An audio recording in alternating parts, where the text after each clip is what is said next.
మరునాడు ఆధ్వర్యుడు అశ్వకళేబరం వపను తీసి ధూమం వేయగా దశరథుడు ఆ వపాధూమాన్ని ఆఘ్రాణించాడు.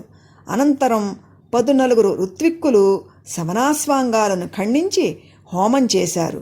మొదటి రోజు అగ్నిష్టోమం, రెండవ రోజు జ్యోతిష్టోమం, మూడవ రోజు అతిరాత్రం జరిపారు.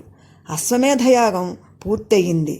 కోసల దేశపు తూర్పు దిక్కును హోతకు, పశ్చిమ దిక్కును ఆధ్వర్యునకు, యాగబ్రహ్మకు దక్షిణ దిక్కును, ఉద్గాతకు ఉత్తర దిక్కును దక్షిణగా ధారపోశాడు దశరథుడు.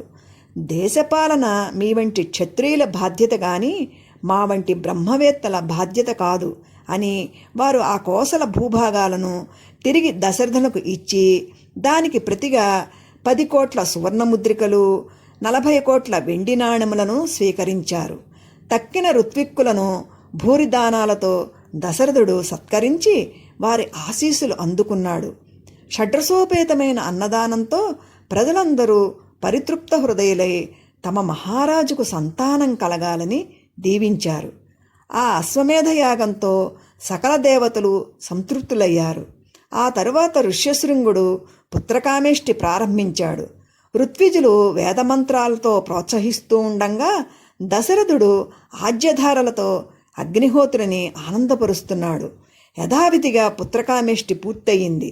అప్పుడు ఆ యాగకుండం నుంచి బల వీర్య సంపన్నుడు, సింహకేసర సదృశ జటామండితుడు, మహానగ సన్నిభ దేహుడు, సూర్యప్రభాభాసిత తేజుడు అయిన ఒక మహాద్భుత భూతం నల్లని వస్త్రాలు, స్వర్ణాభరణాలు ధరించి చేత బంగారు పాయసపాత్ర పట్టుకుని ప్రత్యక్షమై దుందుభిస్వరంతో, దశరథ, నేను ప్రజాపత్య పురుషుడను, పితామహుడు పంపగా వచ్చాను.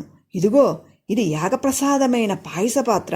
ఇది దేవనిర్మితము, ఆయురారోగ్య వృద్ధిదాయకము, సత్సంతాన ఫలదాయకము అయిన ఈ పాయసాన్ని నీ భార్యలకు పంచిపెట్టు. దీని ప్రభావంతో నీవు సంతానవంతుడు అవుతావు, స్వీకరించు అన్నాడు. కులగురువుల అంగీకారంతో ఆ పాయసపాత్ర అందుకొని యాగపురుషునకు ప్రదక్షిణం చేసి నమస్కరించాడు దశరథుడు. యాగపురుషుడు ఆశీర్వదించి అదృశ్యమయ్యాడు.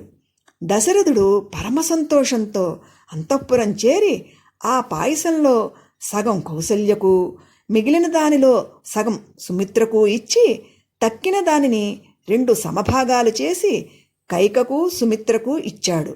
ఆ పాయస ప్రభావంతో ఆ రాణిత్రయం గర్భవతులయ్యారు.